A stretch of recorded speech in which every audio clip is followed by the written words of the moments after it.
श्रीमद्भागवत महापुराण की जय। अथ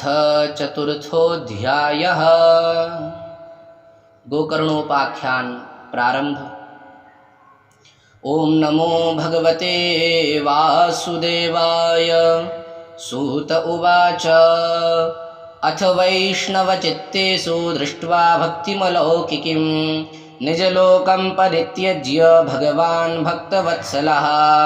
वनमाली घनश्यामा पीतवासा मनोहरा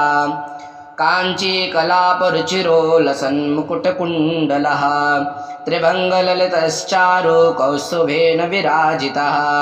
कोटिमन्मथलावण्यो हरिचन्दनचर्चितः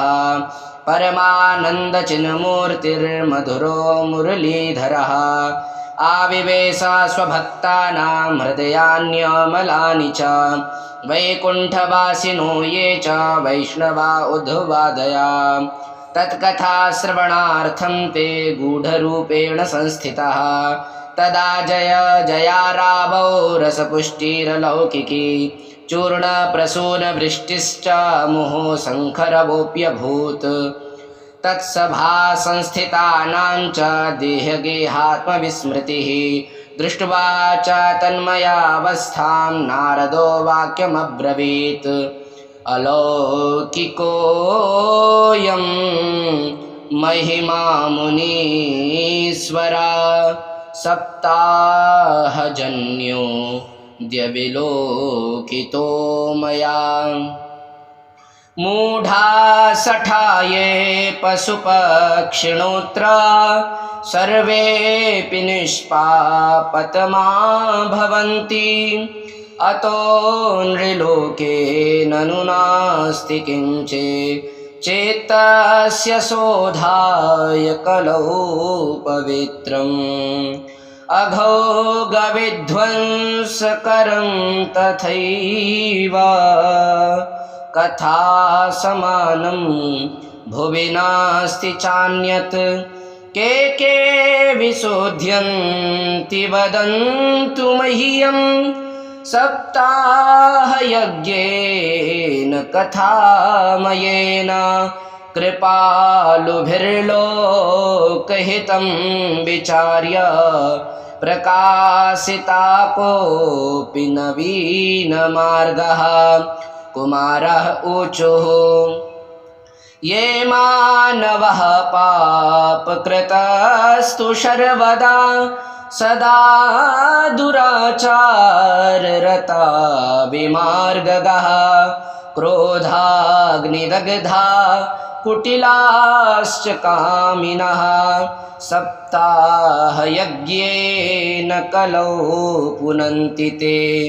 सत्येन हीना पितृमातृदोषिका तृष्णाकुलाश्चाश्रमधर्मवर्जितः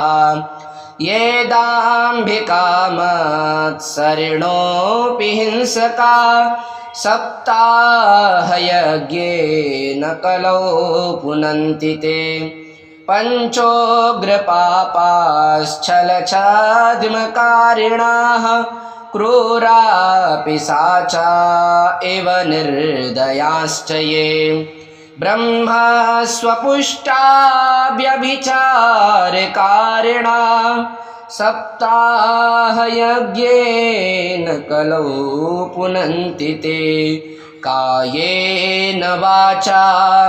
मनसापि पातकं नित्यं प्रकुर्वन्ति सठाहठेन ये परस्वपुष्टा मलिना दुराशयः सप्ताहयज्ञेन कलौ पुनन्ति ते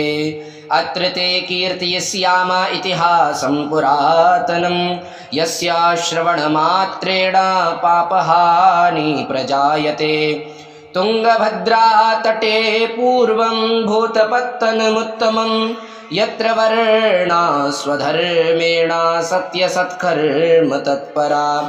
आत्मदेवापुरे तस्मिन् सर्ववेद विशारदा स्रोतस्मार्ते सुनिष्णातो द्वितीय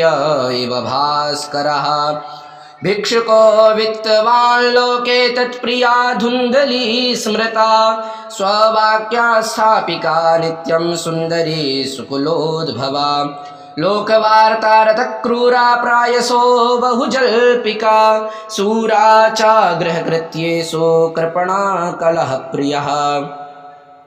एवं निवसतो प्रेम्णा दम्पत्यो रममाणयो अर्थाकामाशयोरासान्न सुखाय गृहादिकं पश्चाद्धर्मा समारब्धास्ताभ्यां सन्तानहेतवे गोभो हिरण्यवासांसि दीनेभ्यो यच्छता सदा धनार्धं धर्ममार्गेण ताभ्यां नीतं तथापि च न पुत्रो न पिवा पुत्री ततश्चिन्तातुरो भृशम् एकदा सा द्विजो दुःखाद् गृहं त्यक्त्वा वनं गता मध्याह्ने तृषितो जातस्तडागं समुपेयिवान् पीत्वा जलं निषण्णस्तो प्रजा दुःखेन कर्षितः मुहूर्तादपि तत्रैव सन्न्यासी कश्चिदागतः दृष्ट्वा पीतजलं तं तो विप्रो यातस्तदन्तिकं नत्वा च पादयोस्तस्य निःश्वसन् संस्थिता पुरा यतुरुवाच कथं रोदसी विप्रत्वं काते चिन्तावलीयसी वद त्वं सत्त्ववरं मह्यं स्वस्य दुःखस्य कारणं ब्राह्मण उवाच किं ब्रवीमीर्षे दुःखं पूर्वपापेन सञ्चितं मदीया पूर्वजास्तोऽयं कबोष्णामुपभुञ्जते मद्दत्तं नैव गृह्णन्ति प्रीत्या देवा द्विजातयः प्रजाः दुःखेन शून्योऽहं प्राणस्त्यक्त्वमिहागताः दिग्जीवितं प्रजाहीनं दिग्ग्रहं च प्रजां विना दिग्धनं चानपत्यस्य दिक्कुलं सन्ततिं विना पाल्यते या मया धेनुः शावन्ध्या सर्वथा भवेत् यो मया रोपितो वृक्षासोऽपि बन्धत्वमाश्रयेत् यत्फलं मद्गृहायातं तच्च शीघ्रं विनश्यति निर्भाग्यस्यानपत्यस्य किमतो जीवितेन मे इत्युक्त्वा सारुरोधोच्चैस्तत्पार्श्वं दुःखपीडिताः तदा तस्या यतश्चित्ते करुणाभूद्गरीयसी तद्भालाक्षरमालां च वाचयामास योगवान् सर्वं ज्ञात्वा यति पश्चात् विप्रमूचे सविस्तरं यतिरुवाच मुञ्चाज्ञानं प्रजारूपं बलिष्ठा कर्मणो गतिः विवेकं तु समासाद्य त्यज संसारवासनं शृणु विप्र मया तेद्या प्रारब्धं तु विलोकितं सप्तजन्मावधि तव पुत्रो नैव च सन्तते सगरो दुःखं न वापाङ्ग पुरा तथा रेमुञ्चाद्या कुटुम्बाशं सन्न्यासे सर्वथा सुखं ब्राह्मण उवाच विवेकेनं भवेत् किं मे पुत्रं देहि बलादपि नो चेत्यजाम्यहं प्राणस्तुदग्रे शोकमूर्छितः पुत्रादिसुखहीनोऽयं सन्न्यासा शुष्क एव हि गृहस्था सरशो लोके पुत्रपौत्रा समन्वितः इति विप्राग्रहं दृष्ट्वा प्राब्रवीत् स तपोधनः चित्रकेतुर्गताकृष्टं विधिलेखमिमार्जनात् नायास्यसि सुखं पुत्रादिथा दैवहतोद्यमः अतो हठेन युक्तोऽसि ह्यर्थिनं किं वदाम्यहं तस्याग्रहं समालोक्य फलमेकं स दत्तवान् इदं भक्ष्य पत्न्या त्वं तथा पुत्रो भविष्यति सत्यं शौचं दयादानमेकभक्तं तु भोजनं वर्षावधि स्त्रिया कार्यं तेन पुत्रोऽति निर्मलः एवमुक्त्वा ययौ योगी विप्रस्तु गृहमागताः पत्न्या पाणोफलं दत्त्वा स्वयं यातस्तु कुत्रचित् तरुणे कुटिला तस्या सङ्ख्यग्रे चारुरोधः अहो चिन्ता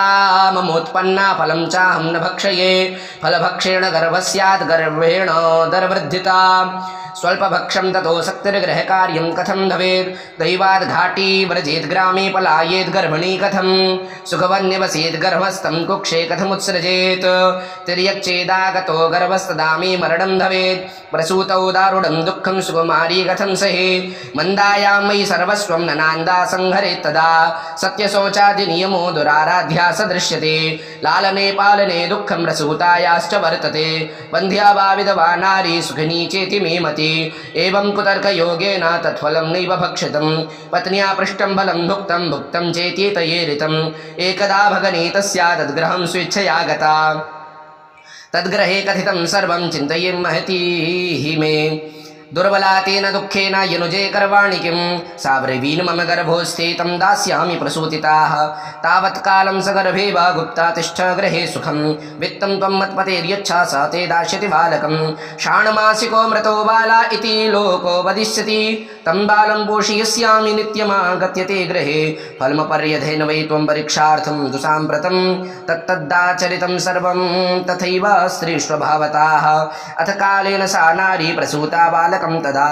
आनीय जनको बालं रहस्ये धुन्दलीं ददौ तया च कथितं भर्त्रे प्रसूता सुखमर्भकाः लोकस्य सुखमुत्पन्नम् आत्मदेव प्रचोदयात् ददौ दानं द्विजातिभ्यो जातकर्म विधाय च गीतवादित्र घोषो भूतद्वारे मङ्गलं बहु भर्तुरग्ने ब्रवीद्वाक्यं स्तन्यं नास्ति कुचे मम अन्यस्तन्ये निर्दुग्धा कथं पुष्णामि बालकं मत्स्वसुश्च प्रसूतायामृतो बालस्तु वर्तते तामाकार्यगृहे रक्षा साते गर्भं पोषयिष्यति पतिना तत्कृतं सर्वं पुत्ररक्षणहेतवे पुत्रस्य धुन्धकारीति नाम मात्रा प्रतिष्ठितं त्रिमासे निर्गते चाथा साधेनो सुशोभेर्भकं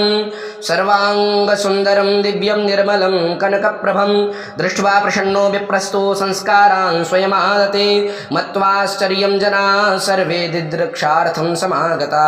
भाग्योदयोऽधुना जाता आत्मदेवस्य पश्यता धेन्वा बालः प्रसूतस्तु देवरूपीति कौतुकं न ज्ञातं तद्रहस्यं तु केनापि विधियो गता गोकर्णं तं सुतं दृष्ट्वा गोकर्णं नाम चाकरोत् कियत्कालेन तौ जातौ तरुणौ तनया बुभौ गोकर्णः पण्डितो ज्ञानी धुन्धकारी महाखलाः स्नानशौचक्रियाहीनो दुर्भक्षे क्रोधवर्धिताः दुष्परिग्रहकर्ता च स्वहस्तेन भोजनं चौरा सर्वजनद्वेषी परवेश्य परवेश्म प्रदीपकाः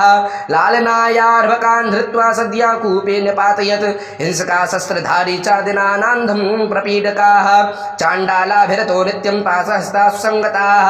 तेन वेश्याकुसङ्गेन पितरं वित्तं तु नाशितम् एकदा पितरोताड्या पात्राणि स्वयमाहरत् तत्पिता कृपणः प्रोचेर्धनहीनो रुरोधः वन्ध्यत्वं तु समीचीनं कुपुत्रो दुःखदायकाः क्वा तिष्ठामि क्व गच्छामि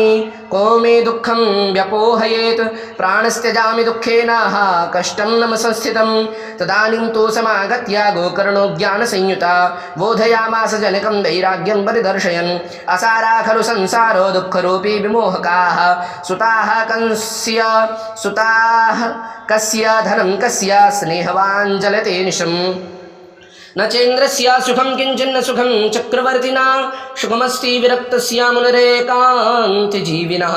मुञ्चाज्ञानं प्रजारूपं मोहतो नरके गति निष्पतिष्यति देहोऽयं सर्वं त्यक्त्वा वरं व्रजा तद्वाक्यं तु क्षमाकर्ण्या गन्तुकामापिता ब्रवीत् किं कर्तव्यं वनिता तत्त्वं वद सविस्तरम् अन्धकूपे स्नेहपाशे बद्धा पङ्गुरहं सठा कर्मणा पतितो नूनं नामुद्धर दयानिधे गोकर्णोवाच देहे स्थिमान् सरुधिरेऽभिमतिं त्यजत्वं जायासुतादिषु सदा ममतां विमुञ्च पश्यानिशं जगदिदं क्षणभङ्गनिष्ठं वैराग्यरागरसिको भवभक्तिनिष्ठः धर्मं भजस्व सततं त्यज लोकधर्मान् सेवस्व साधु पुरुषान् जहि काम तृष्णाम् अन्यस्य दोष गुण चिन्तनमासु मुक्त्वा सेवा कथारसमहो नितरां पिबत्वम् एवं सुतोक्तिवशतोऽपि गृहं विहाय यातो वनं स्थिरमतिर्गतिषष्ठिवर्षः युक्तो हरेरनुदिनं परिचर्ययासौ श्रीकृष्णमापनीयतं दशमस्य पाठात्। जय जय श्री पद्म पुराणे उत्तरखंडे श्रीमद्भागवत महात्म्ये विप्रमोक्षो नाम चतुर्थोऽध्यायः। श्रीकृष्णार्पणमस्तु। कृष्णाय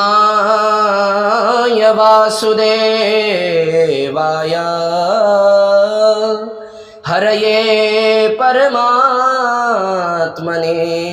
प्रणतक्लेशनाशाय गोविन्दाय नमो नमः।